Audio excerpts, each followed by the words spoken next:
Dictation अभ्यास के लिए हमारे चैनल को सब्सक्राइब करें। चलिए शुरू करते हैं।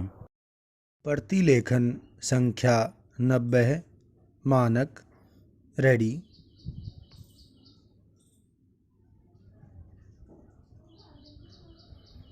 स्टार्ट। अध्यक्ष महोदय, आज मैं दूरदर्शन पर दिखाए गए बच्चों के कार्यक्रमों तथा बालचित्र समिति के संबंध में 2 शब्द कहने की आज्ञा चाहूँगा। पूर्णविराम। हमारे यहाँ बच्चों के मामले में जो लोग सोचते हैं, लिखते या कार्यक्रमों का नियोजन करते हैं, उनके साथ एक कठिनाई यह है कि ऐसा करते समय वे आज के बच्चों को एकदम भूल जाते हैं। उनकी दृष्टि में बच्चों के लिए कुछ करने का मतलब है कोई भी किस्सा कहानी पेश करना। पूर्णविराम। दूसरे, वे सोचते हैं कि सब बच्चे एक जैसे होते हैं, चाहे वे 5 साल के हों या 15 साल के। पूर्णविराम। इन दोनों बातों का परिणाम यह होता है कि बच्चों के लिए जो कुछ भी लिखा जाता है या उनके लिए जो भी कार्यक्रम प्रस्तुत किए जाते हैं, वे या तो एकदम बचकाने हो जाते हैं या फिर बच्चों की समझ के बाहर हो जाते हैं। पूर्णविराम। दूरदर्शन के बच्चों के कार्यक्रमों में भी यही एक मूलभूत कमी रही है, जिसके कारण न तो उनकी प्रस्तुतिकरण में सुधार हो पाता है और न ही उनके विषय चयन में। पूर्णविराम। अतः मेरा सुझाव है कि कार्यक्रम नियोजन, लेखन और प्रस्तुतिकरण में बच्चों की उम्र, उनके ज्ञान तथा बौद्धिक स्तर को अवश्य ध्यान में रखा जाए। पूर्णविराम। इनमें असंतुलन से निश्चय ही कार्यक्रम प्रभावहीन बन जाएंगे। पूर्णविराम।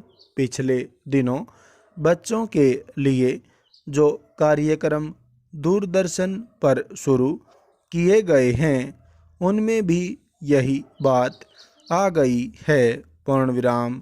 2 कार्यक्रम तो विदेशी बाल फिल्मों के हैं, जिनमें दूरदर्शन का अपना योगदान नहीं है। वे केवल इन्हें दूरदर्शन पर दिखा रहे हैं। पूर्णविराम। इस संदर्भ में बालचित्र समिति की उन फिल्मों की भी चर्चा कर लें जो दूरदर्शन कभी कभी बच्चों को दिखाता है। पूर्णविराम। इन फिल्मों में भी वही असंतुलन है जिसकी हमने पहले चर्चा की है।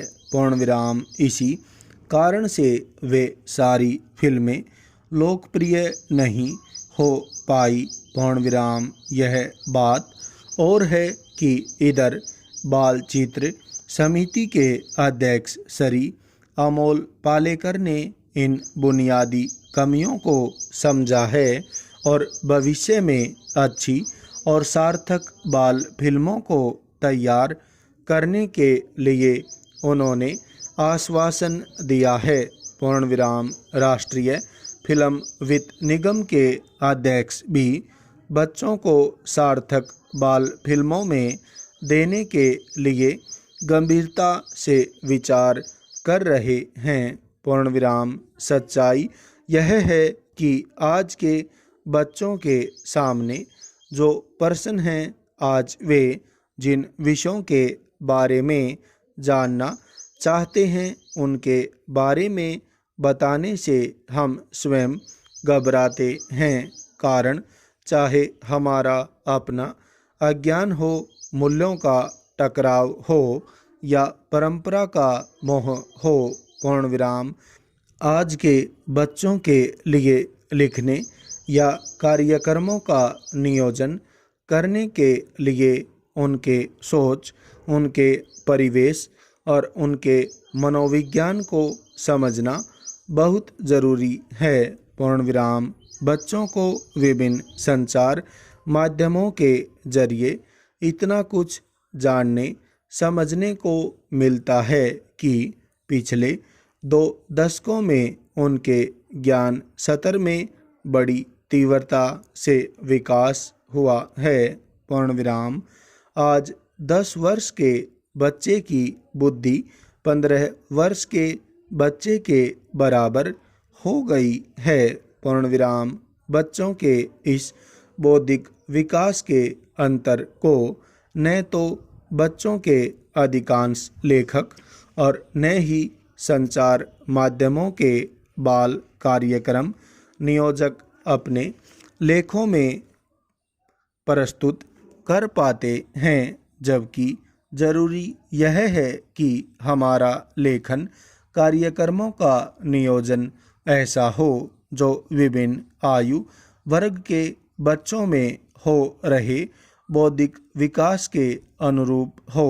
पूर्ण विराम। अब बच्चे नीति की बातें सुनने को तैयार नहीं हैं। यह बात आज हर माता पिता तथा सभी शिक्षा शास्त्री जानते हैं। पूर्ण विराम। आज बच्चे अपने परिश्रम, अपने अनुभव और अपने आत्मविश्वास से आगे बढ़ना चाहते हैं। पूर्ण विराम। ऐसे बच्चों के लिए किस प्रकार के कार्यक्रम तैयार करने चाहिए, कैसा लेखन होना चाहिए, यह एक चुनौती है। पूर्ण विराम। यदि इस चुनौती को स्वीकार नहीं किया जाता तो हम जो कुछ करेंगे वह एकदम असामयिक तथा अनुपयोगी होगा। पूर्ण विराम। अतः दूरदर्शन के कार्यक्रम हों या बाल फिल्में हों या बच्चों की पत्रिकाएं हों, बच्चों को रचनात्मक दिशा देने के लिए उन्हें आज के और भविष्य के समाज तथा जीवन से जोड़ने के लिए जरूरी है कि उनके प्रति सोच में परिवर्तन लाएं तथा उसके अनुरूप कार्यक्रमों के नियोजन में नवीनता लाएं। पूर्ण विराम। बच्चों के लिए ऐसे विषयों का चयन करें जिनसे बच्चे अपने को जुड़ा अनुभव करें और कार्यक्रम ऐसे हों जिन्हें देखकर बच्चे अपने को उसका भागीदार समझें। पूर्ण विराम।